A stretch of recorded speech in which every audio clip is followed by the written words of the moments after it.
Так, мы сейчас... как его на радио. Так, сейчас... Вот так надо сделать. Так, сейчас я тут хочу кое-что запустить. Запусти кое-что. Так.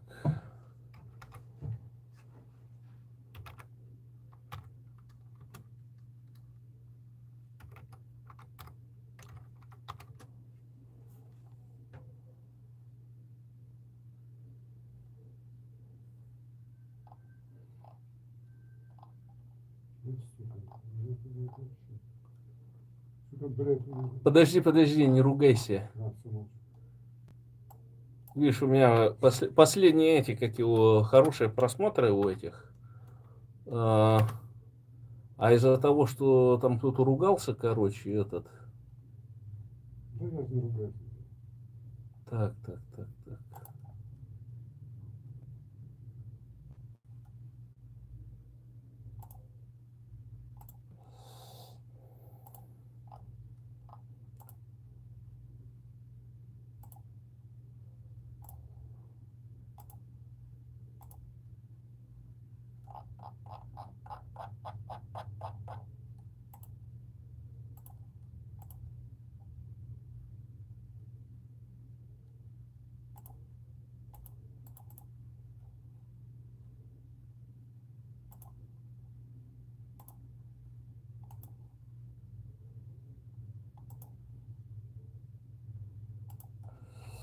Так, дорогие друзья, сейчас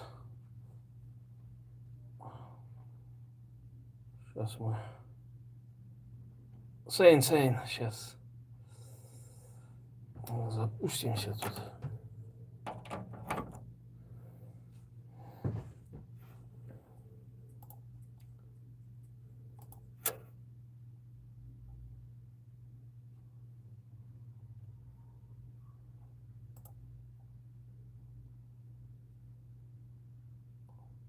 СМС-ки или все.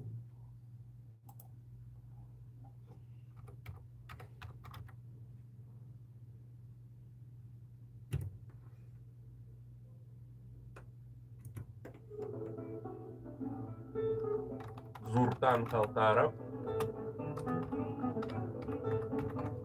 Андрей Григорьев, Когито Бурята,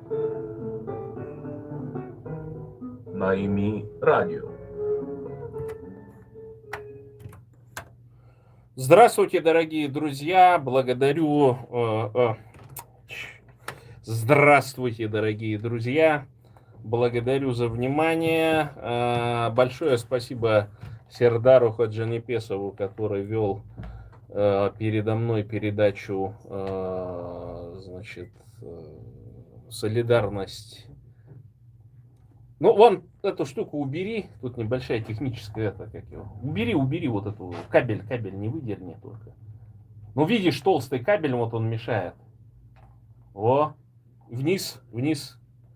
Тут небольшая техническая проблема. Ну вот, слушайте по пятницам Сердара Хаджанипесова, туркменского деятеля, активиста, политического деятеля, борца за свободу против диктатуры Бирды Мухамедовых в Туркменистане, против которого тоже борются всякие хорошие туркмены, которые якшаются с хорошими русскими, со всякими так называемыми правозащитниками, охранителями. То есть их даже нельзя правозащитниками это назвать. То есть они такие письма пишут ужасные. Я читал это лично письмо. Значит, ни грамма правозащиты абсолютно. Вот, так что поддержите лайками обязательно. Сегодня 4 апреля 2025 года. Пятница, 17 часов центральноевропейского времени. Сегодня с вами в студии я, Зуртан Халтаров и Сергей.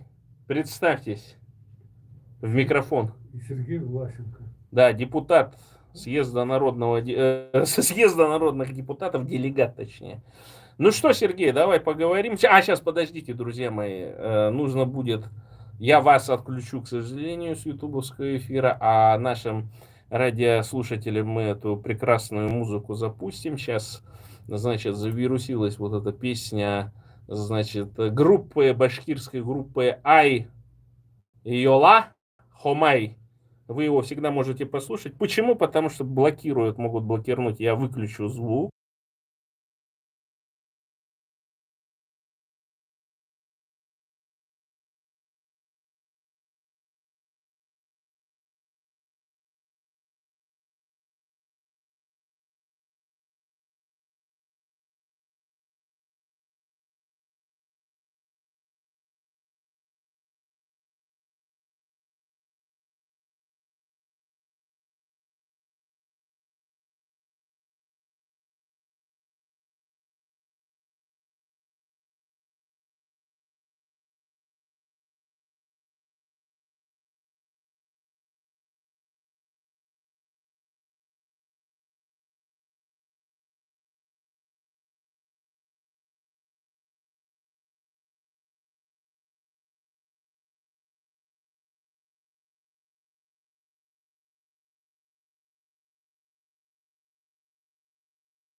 Так, дорогие друзья, наши радиослушатели прослушали в прямом эфире. Можно так сказать, что на нашем радио, первом мигрантском радио в Польше впервые прозвучала эта песня. Я ее поставлю потом в, значит, наш лист, потому что у нас есть такая специальная лицензия для радиостанции, мы можем использовать вот подобные, значит,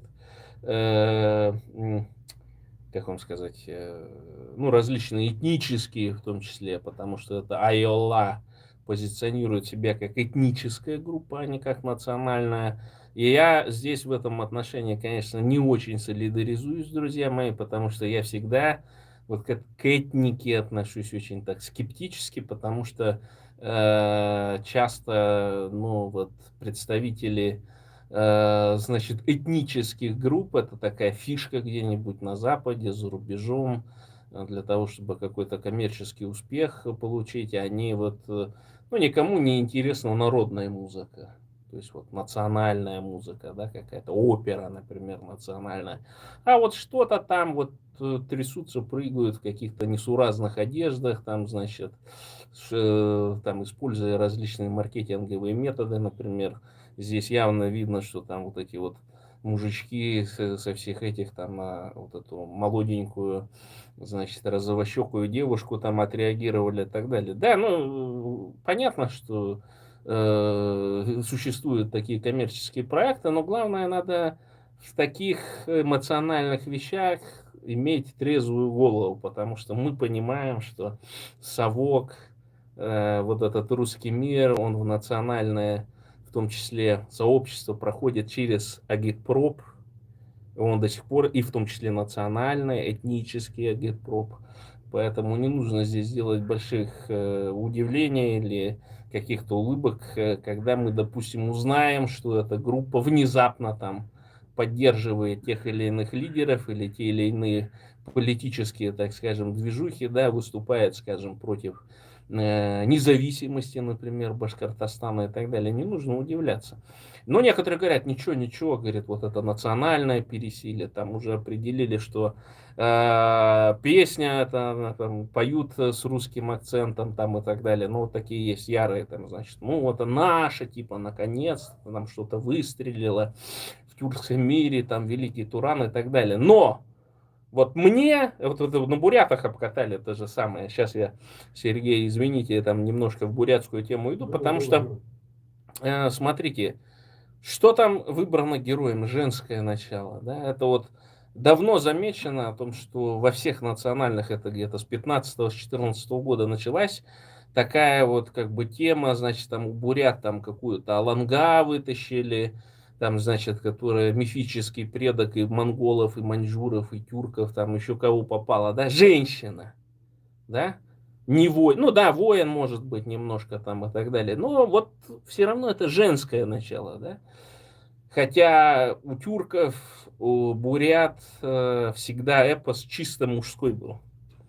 И в этом случае вот поднимают вот это, и вот эти вот все, значит, там непонятные женщины, непонятного происхождения, они там начинают вот это вот все, значит, на фоне этой музыки там какие-то перья там и так далее. Все самые-самые распущенные, все самые-самые эти, вот они вдруг вспоминает о своих национальных корнях. И вот здесь, значит, тренд такой запустили в Инстаграме. Я вот там типа на одну там 75-ю бурятка, типа, я вот не стыжусь, типа, я зарусь, взорвусь и все прочее. Ну, вот такую чушь начинают писать.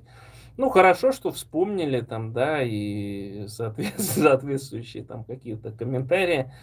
Я там периодически под такими, значит, видео там тоже врываюсь, там говорю, там, Бурятия для бурят, бурятам бурятскую власть, и там начинают вот подпекать вот таких персонажей, и вот вы меня там спрашиваете, а что это?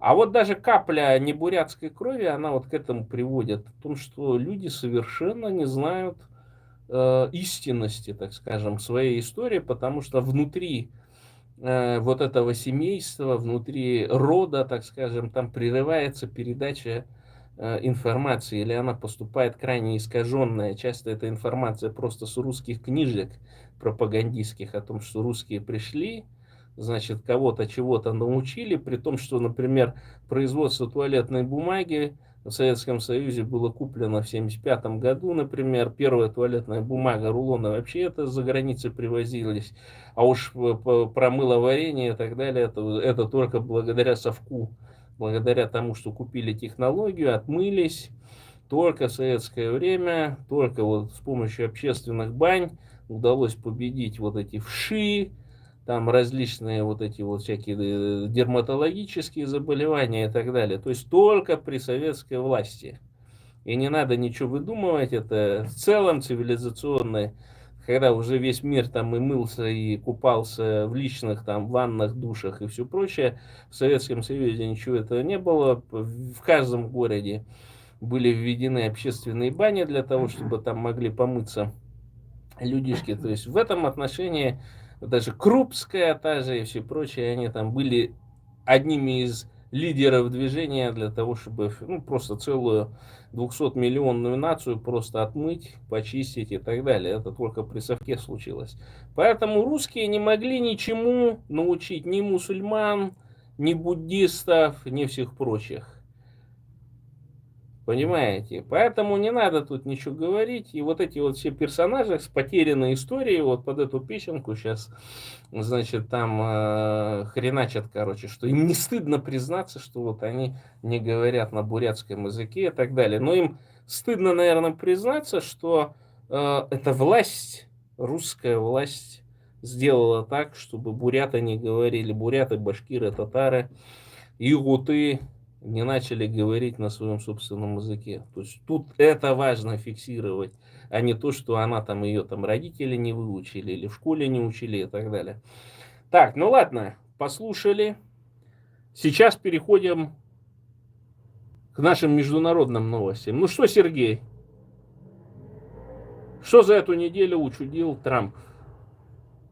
Да Трамп ничего не учудил, уже надоело. Не, ну подожди, вот он же сейчас ввел тарифы на весь Да, мир. на 180 стран ввел тарифы, кроме А вот ты знаешь, хорошие русские, они такие, знаешь, ой, Трамп ввел против, значит, островов России, Макдональда там или еще что-то, Да, значит, да. где никого не живет. Да. Вот как ты к этому относишься? Как ты это можешь Я прокомментировать? никак не отношусь. Ну вот ты смотри, ты же предприниматель. Вот Да. ты же понимаешь, Я что хочу- если даже там никто не живет, юрисдикция это есть. Ну да.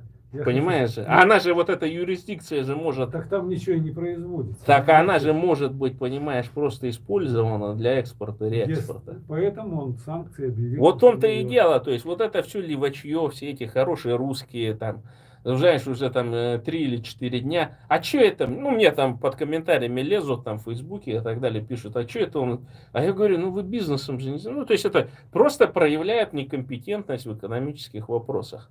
Я вот, например, помню, ну и то есть моего годка тоже, наверное, помню, что Монголия внезапно начала производить очень качественную, знаешь, хлопчатобумажную одежду. Вот прям она очень качественная А была. Белоруссия рыбу. И Вот. морепродукты. Во-во-во-во. Понимаешь, в начале 90-х годов в администрацию Клинтона. И она не так дорого стоила, эта одежда. А я так еще удивлялся, такой говорю, а помнишь, ты привозила? Ну, там матери спрашиваю.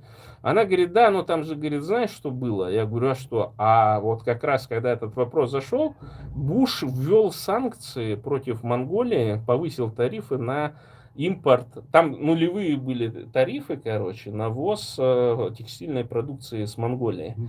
Видимо, хотели стимулировать, чтобы они вывозили вот этот кашемир Мгм. из Монголии в огромных количествах. Ну, там какие-то ковры, шерсть, может Ну, быть, да. шерстяные какие-то изделия. И они, ну, подумали, что вот надо какую-то еще совка оставшуюся там худо-бедно текстильную загинавшуюся промышленность проспонсировать, американцы, и открыли рынки с нулевыми пошлинами. В итоге там случился реэкспорт.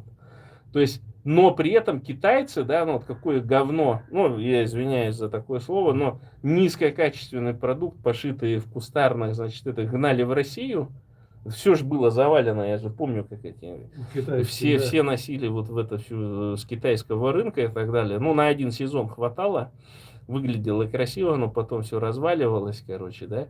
И оказывается, то, что для Америки они шили, это было просто экстра качество. Сама ткань по себе качественная. Пошив совершенно другой. То есть, понимаешь, шили для белых людей. Да, что это для белых И людей? это вот реэкспортировалось, но когда открыли, значит, вот эту систему, значит, американцы, ну, при администрации Буша, они тут же эти пошлины подняли, и таким способом не сумела толком развиться ширпотребная, так скажем, текстильная промышленность в Монголии. Ну, а сейчас китайцы, они же, когда первые санкции, эти, еще первая война, которую Трамп начинал, в году 16 это спровоцировало то, что китайские фабрики из Китая начали релоцироваться в Камбоджу, Мьянму, Вьетнам, в другие страны, понимаешь, где Камбоджа. рабочая сила еще дешевле стоит, чем в Китае. Камбоджа на сегодняшний день самая мощная текстильная, как Мгм. сказать, держава. Они производят ткани на весь мир высокого качества и в больших количествах. Мгм. Вот, так что, да. А то, что он ввел Трамп, значит, вот эти сейчас пошлины, да? Так. Я согласен с тем, что он ввел против Китая. Сейчас Китай обязательно вынужден будет девальвировать юань. А раз он его девальвирует, значит, в России будет, извините, задница. Потому что в России юаней, кроме юаней, никакой валюты больше нет. Поэтому автоматически Россия попадает. Поэтому в данной А ты думаешь, там вот эти контракты, фьючерсы на нефть, на газ, они были в юанях заключены? Да. Но там же очень хитрая система вот с В этим юанях юанем. как? Нет, китайцы... Юань, китайцы он же официально- долгое время был фиксирован относительно доллара, просто тупо привязан. Да. Они потом, правда, сделали там под нажимом Да. какой-то из американских администраций, Мгм. что он может колебаться как бы относительно доллара, но там заложили, короче, колебания 0,1% от этой суммы. Дело в том, что... Но это же вот Китай, он таким способом монетарно протекционирует свою экономику, да? Да, ну как, он сейчас девальвирует юань, чтобы денег было больше, ему на промышленность, на все, на экономику, короче. Мгм. А в России, исходя из этого, получается плохо. Потому что как раз в России денег не будет. И так сейчас их нет. Вы же знаете, что все, практически экономика России встала. Краснодарский край, вот я разговаривал на днях. В Краснодаре закрылось 3 мощнейших масложиркомбината. Так они, может, работали на украинском этом ресурсе. Они работали неизвестно на чем, но у них кончились деньги, и они встали. И я разговаривал с людьми с Краснодара, они говорят, что такая наступила ситуация тяжелая, что... То есть ты что нашим зрителям советуешь? Покупать масло сейчас? Нет, я не советую ничего, потому что ты на всю жизнь не закупишь же масло. Ну ты майонез. знаешь, я, короче, помню, сосед по гаражу у деда был какой-то вот то ли за вкладом, то ли что ли, ну какой-то вот такой советский еще жулик, короче. Ага. И у него целый гараж еще в году 95-е был забит вот такими, помнишь, ящики такие деревянные были, короче, и там вот эти по пол-литра стояли бутылки с маслом. Они уже там, наверное, прогоркали все, Ну, короче. Да. Но он затарился вот этими советскими еще рублями. Лет на 10 вперед. Лет на 10 вперед, потому что там и бухло, видимо, стояло, еще что-то, короче. Ну, то есть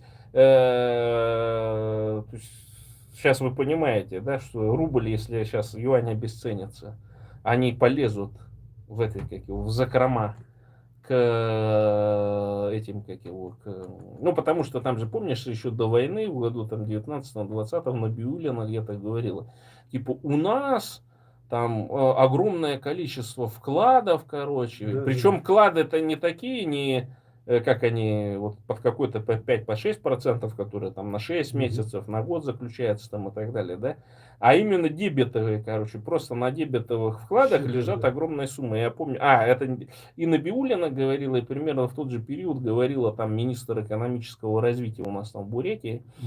И она говорит, что вот эти бы деньги да в экономику пустить. А я говорю, ну, конечно, людишки-то ну просто копят. Вот при Путине, ну да, случилась такая ситуация, особенно и в коронавирус и так далее, что деньги люди начали копить. Так это же по всему миру произошло.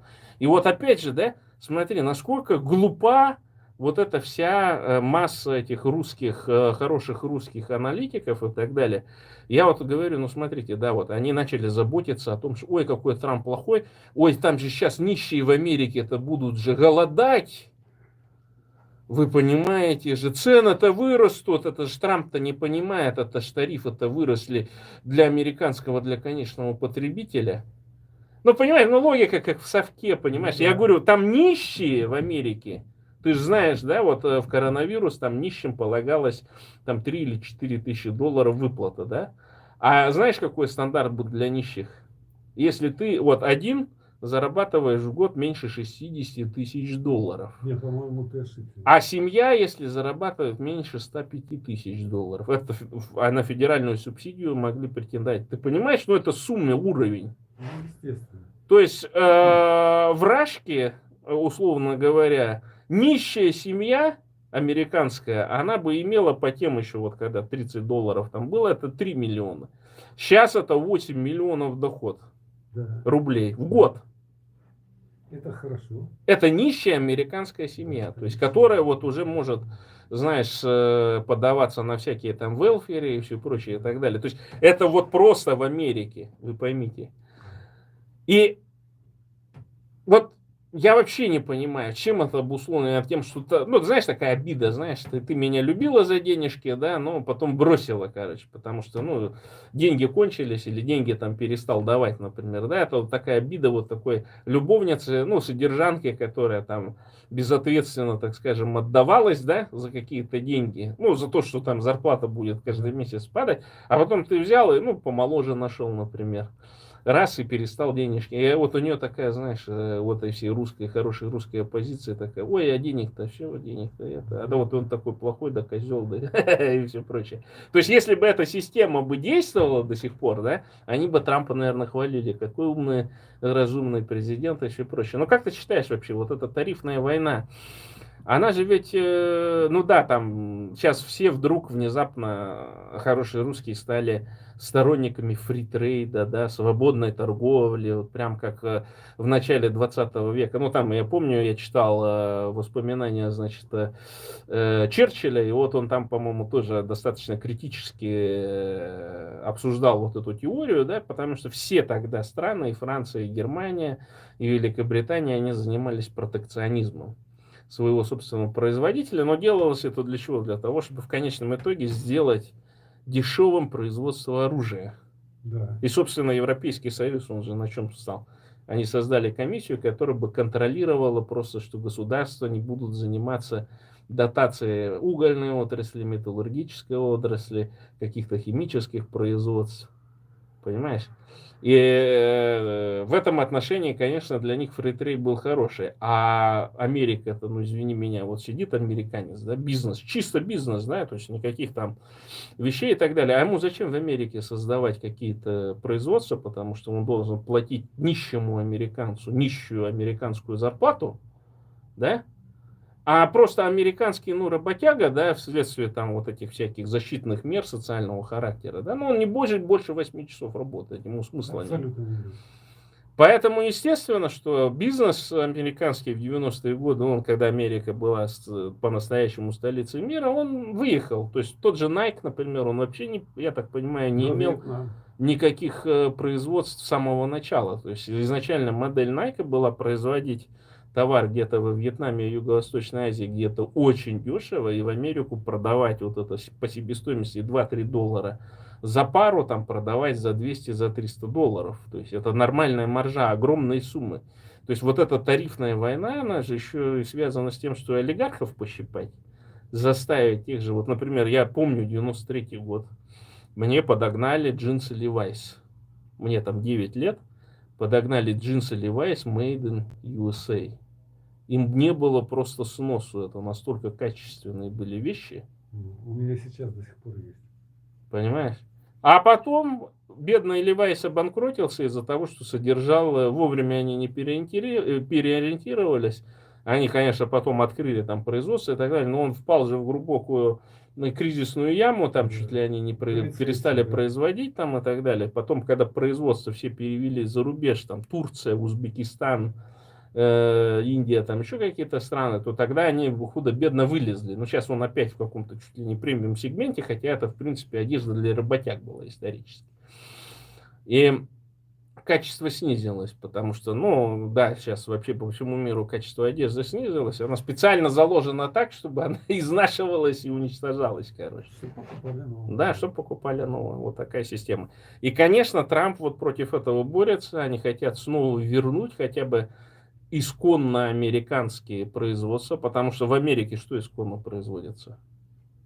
Вооружение и чипы. Что-то очень высокотехнологичное. Но они боятся. И углеводороды. Так, углеводорода, понятно. Поэтому Вот ты как тот, который много лет работал с американцами, расскажи, как с ними работать. с американцами работать очень хорошо. Ну, Во-первых, они четко тебя понимают, они видят все, чем ты дышишь, и они готовы работать с тобой день и ночь. У них абсолютная в работе честность, абсолютное взаимопонимание, и с ними очень хорошо торговаться. Очень хорошо торговаться. Если они видят, что тебя что-то не устраивает, они всегда идут навстречу. Всегда. Поэтому, в частности, я говорю про Caterpillar. Это, ну, это даже слов нет. Да, в независимой Бурятии будет техника Caterpillar, короче. Я сделаем эксклюзивным поставщиком. Вот. Поэтому с ними очень хорошо работать. И с китайцами, кстати, работать тоже очень хорошо. Примерно так же. Китайцы полностью копируют Соединенные Штаты и стараются быть как они. И поэтому с ними работать так же точно. Отлично, нормально. Я имею в виду нормальные компании, все это. Они там не те, что делают во дворах и в подвалах. Вот поэтому все и развивается у них хорошо. Ну А и... то, что Но...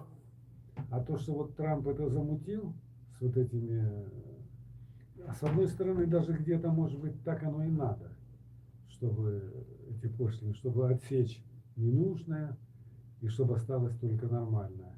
Но с другой стороны, значит, у него был момент такой, это я прочитал в интернете, что его спросили, а как вот ты будешь там вот это делать? Он говорит, я не знаю, я этим не интересуюсь, у меня есть команда, которая за это отвечает.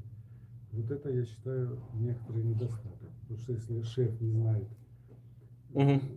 такие вещи, то можно очень сильно попасть на это.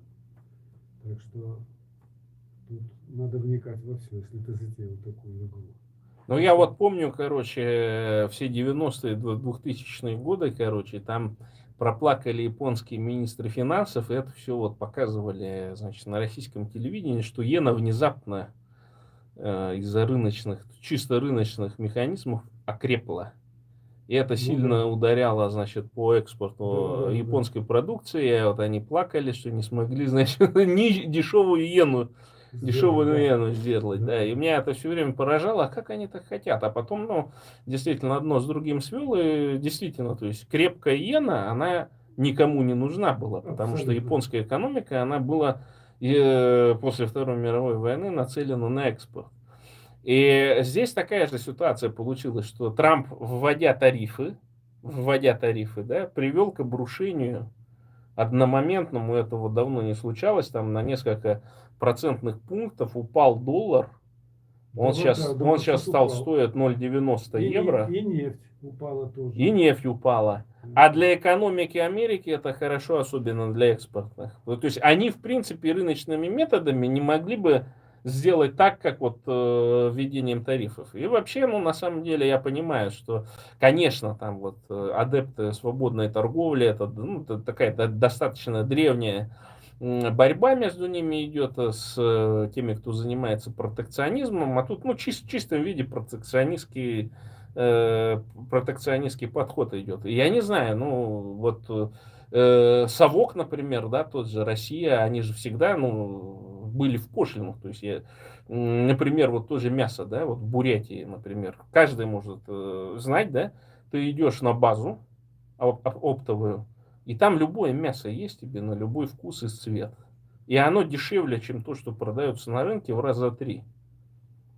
Местами в 2 раза, например, да.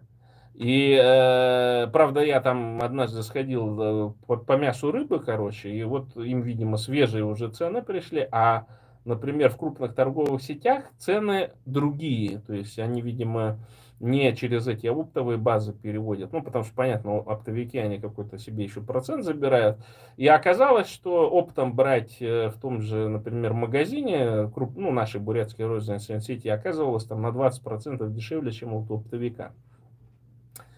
И по итогу любое мясо есть, так называемая промка. Бразилия, значит, Австралия, Новая Зеландия, Австралия, Аргентина, понимаешь, все есть. Китай. И Канада еще. Я удивился, что, оказывается, мировой производитель конины это Канада. А у нас в регионе конину едят в большом количестве, там, закручивают ее в эти, на предприятиях, в эти, в колбасы там и все прочее, в тушенку. И, ну, я-то знаю, что, общаясь, там, скажем, с теми, кто производит качественное мясо, он говорит, а у меня себестоимость, ну, вот так, если посчитать, не меньше 500 рублей за килограмм. Ну, такая себестоимость просто. Но он вынужден, потому что он получает дотации, значит, от всяких там Министерства сельского хозяйства и так далее, на рынок сдавать там живой вес или там просто вес там 150, например. а то и 100, а продают его за 250, короче. То есть, если бы вот этого протекционизма не было, да, касаемо мяса, например, так невыгодно бы было вообще в Бурятии и в других регионах производить скот. Понимаешь? То есть, в этом отношении любое государство, оно закрывается пошлинами для того, чтобы хотя бы, что есть мировая цена, а есть местная цена. И в итоге все практически производители, и даже я знаю те, которые, ну, как будто бы производят из местного мяса, они все сидят на промке. Да. То есть ой, мы там открыли, значит, производство там из Закаменское, допустим, или какое-нибудь Баргойское мясо и так далее. А вы посмотрите, что он заказывает. Откуда он это мясо берет? Это мясо полностью, там и кенгурятина, и буйволятина, и все, что попало, короче. Все там, все, что идет на корм собакам в цивилизованном мире, все оно в Бурятии перерабатывается. Или, например, даже знаменитые какие-то масла там разрекламировали. Ой, такое хорошее масло, ой, это. А оказалось-то там, что на 99% это пальма. Но просто сейчас новые технологии, вот это все там рафинировали там его и так далее, значит, гидрогенизировали, там маргарин превратили и продают под видом масла молочного. То есть полнейший обман идет местного покупателя, и это масло стоит в 2 раза дороже, чем такой же спред какой-нибудь от более крупного производителя, который, ну, по крайней мере, гарантирует качество купленного товара, да, потому что там объемы огромные идут, и он покупает нормальный маргарин пищевой. А то, что там туда приходят, в эти маленькие непонятные деревенские заводики, это тоже непонятная идея. Но в Америке такой проблемы нет. Сейчас вот там бросили считать, американцы же столько за яйца переплачивают. Ну, да, Прям, типа прям яйца такая подорожали. большая, там большая такая трагедия, но я знаю, что зимой это всегда спад происходит. И в производстве мяса, и в производстве, в том числе, яйца, потому что тупо и меньше кормов, и технологический процесс так устроен, что зимой просто, ну, меньше несутся, так скажем. Да. Правда, там, говорят, это вызвано было тем, что в Америке случился крупнейший куриный грипп, и там они забили вот это стадо этих несушек, так называемых. Да, Это да, месяц вот назад такой слух Не-не-не, я произошел. тоже читал. Где-то месяц назад, Мгм. правда. Но учитывая то, что в Америке каждый день забивают 20 миллионов куриц просто на то, чтобы 300 миллионов американцев ело, значит, охлажденную курочку, короче. То И есть вот это индюка. просто вы сравните объемы просто. И индюка у них. И индюка. Практически в таких же объемах. Расскажи про индюка, ты мне рассказал. Не, ну, индюшатина у них тоже, кстати, очень вкусная. Не-не, И ты она у говорил них- о и том, она у них в что огромных количествах. Да, я и сам ее покупал. как про скидки там и все Да, прочее. то есть в магазинах, особенно в таких, как Сэм Клаб или Костка, там приходишь, во-первых, на праздники у них, включая День Благодарения, у них на индюка вообще бешеные скидки. Вообще можно, во-первых, во многих местах на производствах и в торговых сетях индюков, например, на День Благодарения дают бесплатно. Просто бесплатно. Думаешь, где ж столько индюков-то набраться? Но дают, сам получал, серьезно говорю. Ты Во-вторых, там в США на велфере сидел, что ли? нет, я не сидел. Да там не надо ни на чем сидеть там. Просто приходишь и дают. Нет, да, ну как, ты по дороге едешь, огромный баннер висит. Через 300 метров свернете направо, будет там Harvest Food или Банк Food, и ты подъезжаешь на машине. Фудбанк, ну. Можешь даже не выходить из машины. Пользуйтесь фудбанками. Открываешь Багажник. багажник, и тебе на телегах подвозят и выгружают все. Там и мясо, и рыба, все. И причем делают не только бедные американцы, и нормальные американцы тоже берут. Продукты все не просроченные, но вот их такое количество там. Вот ты подъезжаешь, тебе загружают, и ты уезжаешь. Просто и никто этим там не злоупотребляет. Абсолютно. Я, например, этим пользовался крайне редко. Вот я даже, у них такой момент есть, идешь по улице, стоит такая избушка на курьих ножках. Рядом с ней прям, к ней, такой прилавок приделан. И на нем лежат там хлеб, овощи, фрукты. И ты просто идешь, захотел взять, взял и пошел дальше. Я был удивлен поначалу, думал, как это лежит, и типа, можешь брать. Да, говорит, это специально вот в магазине, например, хлеб. Его сегодня не купили, он свежий был. Вот его отвозят туда, выгружают, и там кто хочет берет. Кто берет для голубей, кто для животных, кто просто есть. Я думаю, ничего себе. Я там лук брал, например, всегда. Лук брал, капусту, потому что, ну как, она полежал, лук полежал в магазине там, ну пусть неделю, с ним же ничего не сделается. Он же такой же. Но его в связи с тем, что огромное количество продуктов, там, весь мир. Ну, то есть голод, по мнению хороших русских, который там не Да обязательно нет, настанет, да там нет. бедные американцы начнут Да нет. голодать, там Никогда не настанет. тарифы там на 10% выросли, там, короче, ой, тяжко американцам будет.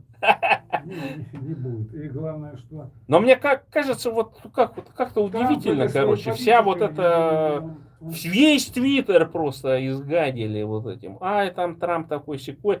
Но и типа главное еще они так заявляют, что значит Россию, Иран там и Беларусь он в списке это не внес. Да, они не подвержены этим. Но он объяснил это тем, что это они и так под санкциями все. Поэтому... Ну конечно, Что-то- торговли-то а нет потом, никакой. нет, а потом никто из них, ни Иран, там, ни Россия, ни Беларусь ничего не производит. Ну вот же есть такой Владимир Карамурза, он же для русского мира он же такую мощную вещь сделал. Была же, помнишь, такая поправка Джексона Веника? Да. Еще в 70-е годы, так она до когда сих пор работает. совок... Нет, ты смотри, когда его совок отказывался, значит, отказывал евреям в эмиграции, там в Да. различные эти, как его, препоны стоял, они ввели вот этот закон Джексона Веника, Ага. который ограничивал конкретно на металлургическую продукцию Советского Союза. То есть все американские компании и так далее не могли не через там реэкспорт, там еще всякие штучки покупать. Ну, то есть просто отказались от покупки. И что это привело? К чему привело? К тому, что русские изначально, продавая очень дешевый металл, не могли его сбыть в огромное количество стран. Ну, вот сейчас идет примерно к тому же. Так в том-то и дело, Потому что что- вот хорошие русские сначала поработали на отмену этого, а потом они, значит, ну, правда, там есть такой этот закон Магнитского, но я не знаю, насколько он прям вот по отраслям бьет. Но я думаю, что надо вернуться к подобного рода санкциям. То есть американцы должны их снова вернуть, которые бы вообще полностью вот эти отрасли, да, скажем, сейчас что Путин делает, вот, ну, многие же экономикой не разбираются, вот, ну, типа, некуда газ девать будет. А его и сейчас уже некуда девать. Не, так я говорю, я знаю куда, он его, во-первых, в спирт пустит, во-вторых, сожжет, получит Сжигают. электроэнергию. Они сжигают его. Получит электроэнергию или пустит, например, на производство аммиака и, соответственно, различного рода удобрений, короче. То есть его можно, вот этот лишний газ, условно говоря, запрятать в какие-то другие производства. На сегодняшний день В тот же металл, например, сжечь газ, получить больше, наплавить металла различного А рода. металлургия тоже сейчас. Ну просто на на склад том- работать. на том- Это же как в свое на время тормозе этот стоит. был же кризис с этим, с Лукашенко, они там производили, короче, огромное количество этого трактора в Беларусь. А поскольку везде были санкции, и здесь, кстати, в Польше такая ерунда, то есть они же тоже тут проталкивали какие-то хорошие белорусы, толкали здесь Беларусь. Трактор. И в итоге некоторые фермеры, они купили эти тракторы там с какой-то бешеной скидкой, короче. А им какая разница? Это, ну, Беларусь это копия какого-то Джона Дира, короче, каких-то 50-х, 60-х годов, там, самая примитивная. Ну да. И вот они купили, и поставили на учет, все прочее, а вот буквально в прошлом году спохватились и им начали отказывать, что они должны эти трактора утилизировать, потому что это подсанкционный товар. Понимаешь, то есть вот такая ерунда произошла, и теперь эти фермера ничего не знают, потому что и банки тоже, многие же в лизинг какой-то купили, Ну да. и так далее, они у них просто эти трактора отбирают, короче. И вот там был какой-то вот конфликтик, видимо, за что-то там между Лукашенко и Путиным, короче. И тот, видимо, Путин дал это, чтобы этот Беларусь не скупали. Там все вот это, где вот это производство этого Беларуси, оно все было даже парковки, даже какие-то еще дополнительные там луга там и так далее вокруг этого завода было заставлено просто этими тракторами Беларусь, потому что их невозможно было реализовать. То же самое, что сейчас и с АвтоВАЗом. Типа Путин же там сказал, и они там решили в Минэкономике и в Министерстве финансов, что надо запускать назад, типа, вот, в частности, автомобильные компании, там Рено, всех, пусть идут назад. А местные российские автопроизводители выступили против резко, потому что на АвтоВАЗе на сегодняшний день, на складе, склады забиты, вместо там, значит... Так этот АвтоВАЗ где покупает? У нас, однако, с года 94-го, с 95-го вообще у не них покупает. просто Улан-Удэ. на складе, который там рассчитан на 60 тысяч машин, сейчас больше 100 тысяч стоит. И они не знают, что с этим делать. А конвейер же работает потихоньку, машины идут. И поэтому все автопроизводители российские выступили ни в коем случае никого не пускать назад. Ни Мерседесов, никого. Потому что если они сейчас придут, то АвтоВАЗ вообще ничего не сможет сделать. Он просто погибнет. Так они раньше-то куда это все дело, барахло-то это все? Я знаю, что на Кавказе очень любят вот эти всякие. «Жигули»? Нет, ну раньше, во-первых, их выпускали меньше, во-вторых, Рено ж был хозяином. Ну. Вот, и они производили, я даже сам в свое время купил, помните, была программа, там, свою машину Старую, да, сдаёшь, утилизация, а тебе, да. да, я купил так семерку новую. Ага. Свою сдал, мне там дали, типа, Сертификат 100 30 тысяч. тысяч рублей, каких, нет, 30 50. тысяч. Ну, там, и ты получил, заплатил за новую машину ровно 1050. Но я помню, когда эту программу запустили, внезапно, мне- короче, вот на семерках начали таксовать в городе. Вообще огромное количество людей. Да. И- А там было как, там старики вот эти всякие, там запорожцы, вот это все барахло, там, которое уже сгнило полностью. Сдавали, и там внучки, я помню, короче, Да, они да, начали да, гонять. да, Год-два, короче, вся эта хрень кончилась. Кончилось всё. И снова начали таксовать на этих, на разбитых японках, Да, которые да. там 94-93 года, поэтому, и да, которые гораздо и комфортнее, чем поэтому это сейчас вот ведро так, на колесах. да, местные производители российские Ну. против, чтобы заходили иностранцы, потому что рынок погибнет, просто автомобильный. Сейчас они хоть производят, пусть на склад, но производят, работают, там какую-то зарплату платят. Вы представляете, придет опять сейчас там Nissan, Mitsubishi, BMW, Volkswagen и все. Но я вот в каком году вдруг наблюдал, что, короче, там Причем, же... извини, я закончу Ну. мысль. Трамп же объявил пошлины на автотехнику, уже на европейскую. Ну все, Volkswagen перестал экспортировать. в Вот, и Америку. поэтому они сейчас немножко снизят цены и побегут в Россию. И российский автопром ляжет вообще, просто умрет. Все. Конечно, любой русский лучше чуть дороже возьмет Volkswagen, чем... Не, ну это понятная причина, Вот потому и что, всё. в общем-то, Поэтому, качество... с одной стороны, выше во Трамп многих вроде параметрах. вот он и плохо делает, а с другой стороны, вроде вот он... Так а кому он плохо-то делает? Так Он, я и он говорю. делает только плохо вот этим американским дельцам, которые... Фирма стоит в Америке, кредитуется в Америке, инвестируют в нее американцы, а производство где-то, ну я понимаю, с точки зрения вот этого углеродного выброса, там, Ну да. вот этих всех левацких этих тем, это удобно, да, в Америке нет выбросов, воздух чище, значит, работяг, они и так мало получали, мы их лучше на велфер посадим, создадим вот это искусственное, значит, потребление, когда можно ничего не делать, там, значит, и вот они потребляют эти товары, которые задешево производятся в той же Мексике, например, в Канаде, Да. и за счет внутреннего протекционизма, как внутри Мексики, как в Канаде, там же везде кланы. То есть Америка, вот Канада, это большая часть там промышленности, территории, там даже дома там некоторые говорят, аренду платят, короче, кому? Карл III. До этого Елизавета Нет, II. так короче. они- То есть, понимаешь, Конечно. там такая система очень хитрая разработана вот в этой и в Мексике и так далее, где все вот эта так называемая разница вот в этом фритрейде, да, было удобно.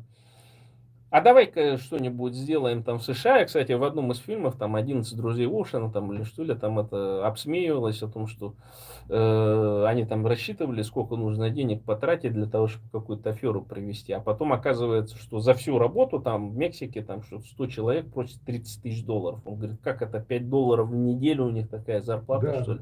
Как такое можно там и все прочее. Ну, то есть это на самом деле так. И за счет того, что вот в соседних странах там полурабство, так скажем, или вот такая жесткая система, потому что в той же Канаде внезапно обнаружилось, да, вот эти тиктоки всякие и так далее, вот беженцы была такая программа, Канада вдруг решила 200 тысяч мигрантов принять, и не только украинцев туда, вот на эту программу могли любые граждане там подаваться, но я-то сразу знал, что Канада это не Америка, так скажем, да, там все за вот, то есть там тебе минимальную зарплату будут платить, но она так у тебя рассчитана, что все это будет уходить и на налоги, и на обеспечение, и на все прочее, на пятое, десятое, и в итоге фактически тебе ничего не остается, никаких накоплений.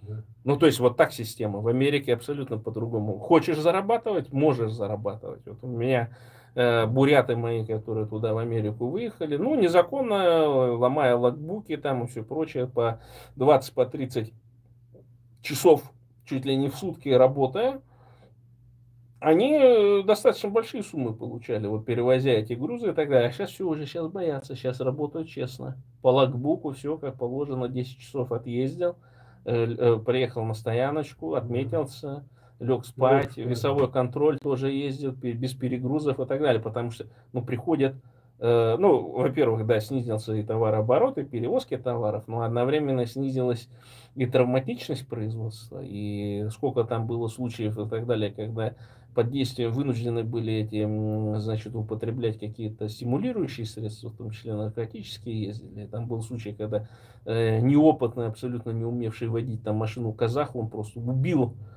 целую семью, выскочив на встречку и ничего не сделав, просто врезался, снес там машину, убил. Таких примеров полным-полно, и там даже было так, что какой-то там, то ли из Мексики, то ли что ли, там убил там чуть ли не 7 этих, как его, американцев и так далее. То есть сейчас наводится порядок тотальнейший.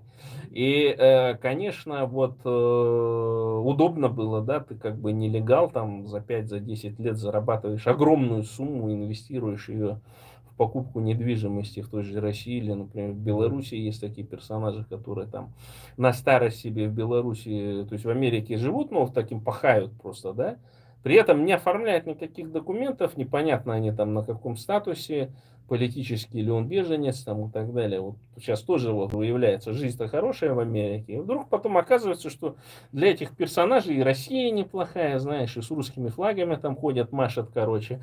А я говорю, как ты же политический беженец, короче, что ты русским флагом махаешь? Ну мы же там против Путина. Ну вот уже такая вот пошла, вот уже заднюю начали давать. Что не в России, в России-то вроде мы не говорим, политически, видишь, Путин плохой там и так далее. Вот, ну, двоемыслие хороших русских, так называемых. Да, согласен с тобой. Поэтому, что А сказать? вот я считаю, таких надо первым делом брать и депортировать, короче. То есть, если ты должен быть русофоб, ты должен быть антирусским, короче, вот так. А вот этих вот всех, которые там, это, я считаю, правильно американцы депортируют. Да, кстати, вот Трампа программа сейчас всех с Америки выселяет. Не, ну там же, видишь, логика такая, что кого выселяют-то, например. Там были такие кубинцы, запросили убежище, получили американские документы и начали в Кубу ездить на субботу-воскресенье. Ну, естественно, а те кубинцы, у которых там имущество лишило вот этот Фидель Кастро, короче, которые там на лодках на чем попало приплыли там в 60-м году, да, они, конечно, они говорят, а как это, ну, извините, какое политическое убежище? Конечно, вас надо нахрен всех депортировать. И таких вагонов маленькая тележка. Особенно вот такие есть персонажи, которые грин-карты выигрывают. Я вот сколько играю в грин-карты, и вот, ну, не повезло, не знаю, что-то, звезда не там, что ли. А вот эти выиграли грин-карты и ездят полгода в Америке, значит, живет, деньги зарабатывают. Потом полгода в какой-нибудь Дагестан, там, в какой-нибудь Залупинск там выезжает, гуляет, короче, отдыхает, лечится. И потом снова, я говорю, ну здорово устроились персонажи. Ну, короче, я думаю так, что через там 2-3 недельки мы посмотрим на результат трамповских этих дел. Ну что ты думаешь, что зацветет экономика? Соединенных Штатов. Нет, я так не думаю. Она у них и так постоянно в цвете. Дело в том, что мы посмотрим, как будут работать. А ты не связываешь вот это, что перегрелся рынок американский, слишком много долларов? Нет, И они хотят притормозить развитие своей собственной экономики для того, чтобы вот, ну, знаешь, там же как вот эти вот компании, ну, что Тесла, да, ну, она не может 250, там, 300 миллиардов долларов стоить. А это же просто автомобильный производитель. Ну да, там какие-то технологии, еще там что-то есть там и так далее, но сама по себе она не может стоить. То есть вместо того, чтобы инвестировать в какие-то реальные там наукоемкие еще какие-то технологии, ну просто люди понимают, играют вот на этих всяких понижениях рынка и все прочее и так далее. То есть нет ли это такого еще момента, что вот за время действия Трампа там все индексы у них попадали, короче. То есть они просто не хотят, чтобы вот этот был разрыв между тем, что производит американская экономика, да, и тем, что инвестируют туда, что вот это лишние просто деньги, которые, так скажем, ничем не обеспечены. Нет, дело в том, что у них же как вот выпустили, вот деньги печатают, печатный станок там работает вообще круглые сутки. Он же работает на весь мир, а не только на Соединенные Штаты. Ну, это понятно. Из 5 выпущенных долларов 4 уходят в мир, 1 остается в Соединенных Штатах. Поэтому у них в этом плане Ну там же вот этот... нету лишних долларов в Америке. Да подожди, там Но же дело в том- Илон Маск обнаружил 10 компьютеров, как минимум, которые вот просто печатали деньги. То есть туда, в этот компьютер, значит, они какой-то чек Но это, наверное, уже... туда это вжик, и он покрывает. Это какое-то мошенничество. Да нет, это не мошенничество, это просто электронные деньги. А, Там же может Путин быть, же может тоже быть. с Набиуллиной, они Да-да-да. С придумали 1 цифровой июля рубль. Должны, да, с 1 июля Цифровой рубль. У нас должны быть, да, цифровые деньги в стране. То есть все, что типа государство там платит, пенсии, там еще, это будет отдельный цифровой рубль. Причем как-то смешно сделано, что его невозможно будет напрямую конвертировать Да. в Поэтому наличку. В России все боятся этого. Да, в наличку. И я думаю, такое, ага, здорово. То есть получается, что... А с другой стороны, ну ты же помнишь, в Совке вот эти реформы-то где были, люди же там, ну какой-то капитал к 89-90 году накопили, а потом пришел Павлов и сказал, что все, за сутки 50 и 100 рублевые купюры меняются. Я объясню, как там было.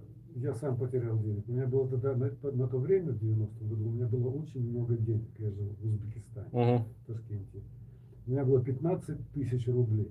Приличная сумма это была. Это была очень большая сумма. Это была одна Волга. Почему? Волга стоила тогда, сейчас скажу, Волга стоила тогда... В 90-м году, я говорю. Да, я и говорю про это. Ну. В 90-м году. Она стоила там 7-8 тысяч. Ну, 2 Волги, ладно. Да, 2 Волги. Но дело не в том... Ну, а квартир ты мог 5 штук трехкомнатных я купить. за эти деньги был в Украине, я в Киеве мог дом купить. Ну. Не в центре Чё не Киева, купил? на окраине. Да я думал, что я еще подкоплю ближе к Ну, вот центру. видишь. И куча народу так потеряла. А ситуация какая была? В России также точно кончились деньги. И был такой премьер-министр Рыжков у нас, который тупо взял и забрал у людей деньги, ничего не объясняя. Все, я пришел, помню, в банк снять денег там. Так у тебя на счетах лежали они. Они у меня на сберкнижке. Я пришел со сберкнижкой, дайте мне 100 рублей, я пойду куплю хлеба в магазине. Они говорят, не, ни хера, с сегодняшнего дня деньги. И вот тогда я почувствовал, что вот это да. Вот это мы попали. То есть, дорогие друзья, всеми возможными способами. Вот. Не, деньги сейчас надо забирать. Деньги надо, во-первых, забирать, во-вторых, что куда инвестировать? Золотишко, серебришко или утащат? Если есть возможность купить евро-доллары, то купить евро-доллары. Но на счетах нельзя хранить ничего. Не, ни в коем случае. Ты что? То есть, короче, друзья мои, обналичивайте бабки лишние, какие есть, старайтесь куда-то инвестировать. И вот так с Рыжковым попали, а Павлов все, потом пришел, там у людей-то еще ничего не успело скопиться. Он, все, меняем 50 рублей, там и опять такая же задница получилась. Вот и все. А я помню, короче, там что-то я тогда отдыхал, это летом было, период отпусков. Был 98-й год. Нет, 98-й еще до этого было. А там еще, знаешь, какое-то время ходили вот эти рубли советские. Не помню. До года 93-го их надо было в какой-то момент все эти советские рубли либо потратить, либо, короче, поменять. Причем ходили вот это 1, 2, 3 рубля, 5 рублей Мелочь, ходило, да? 10 рублей ходило, а 25-50 уже отменили, короче. И 100 рублей. И я помню, пришел в магазин в пятницу, там под вечер, короче, там огромная очередина, и люди вообще, ну все, что было, все покупали, нужное, ненужное, соду, там еще что-то. И я там тоже, я играл в это лото тогда, и там фарт был, короче, шло там, я теток обыгрывал. И где-то 50 рублей я тогда там, ну, сделал, Да. короче. И я там что попало, короче, какую-то ерунду, скалки какие-то, какую-то деревянную хрень, там, ну, просто набрал, сколько мне лет было. Тогда Ну, такой, да.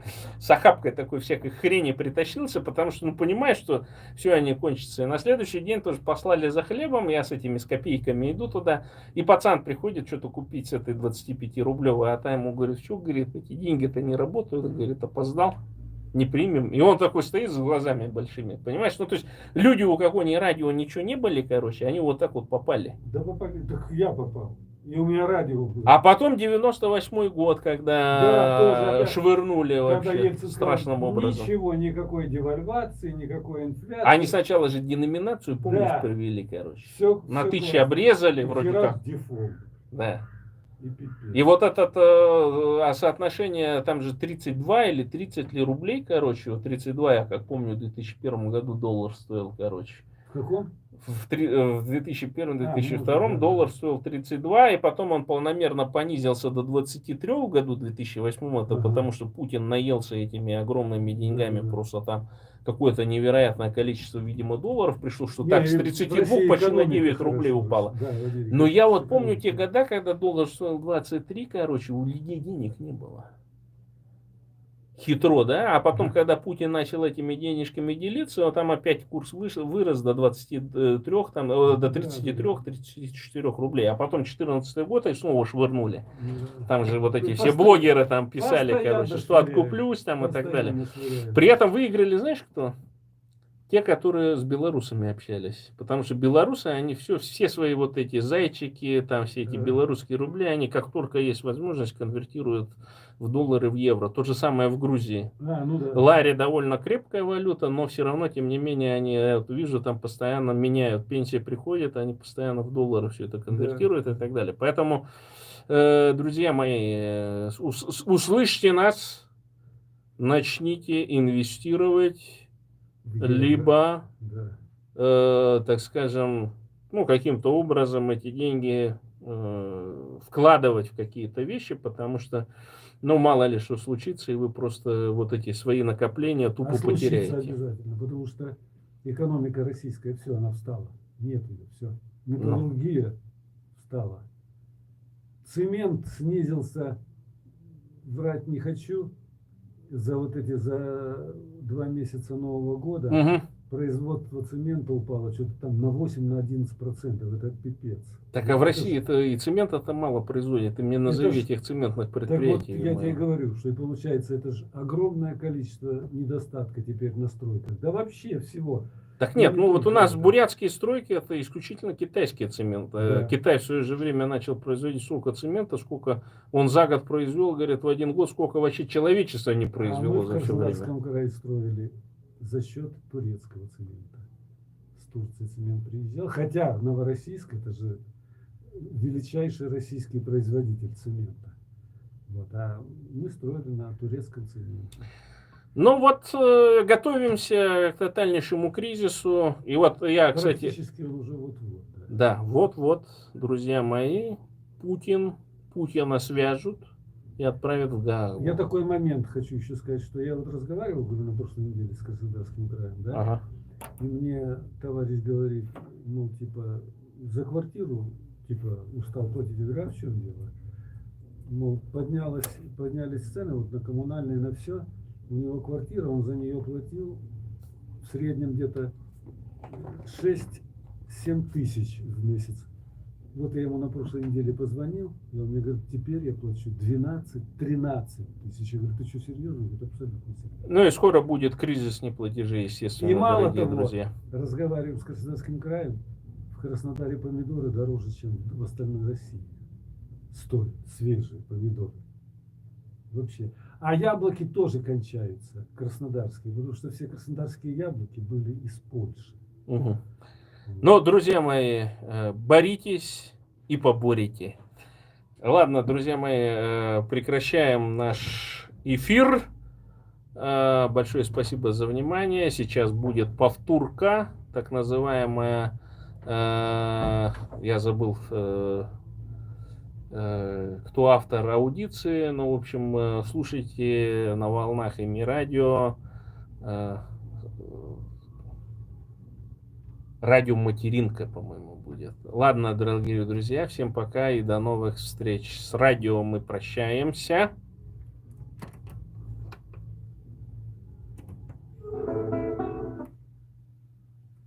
Зуртан Халтаров, Хотел тебе сказать, что Андрей Григорьев,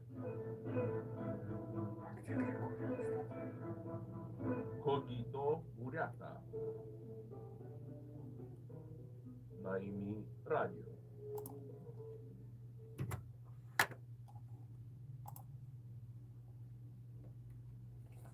Так, сейчас, подожди, сейчас я еще с эфиром этим попрощаюсь. А мы с вами, дорогие друзья, YouTube, прощаемся традиционным способом. Бурятия для бурят, бурятам бурятскую власть, Бурятия от Енисея до Амура. Только так и не иначе. Боритесь и поборете! а где Андрей, кстати?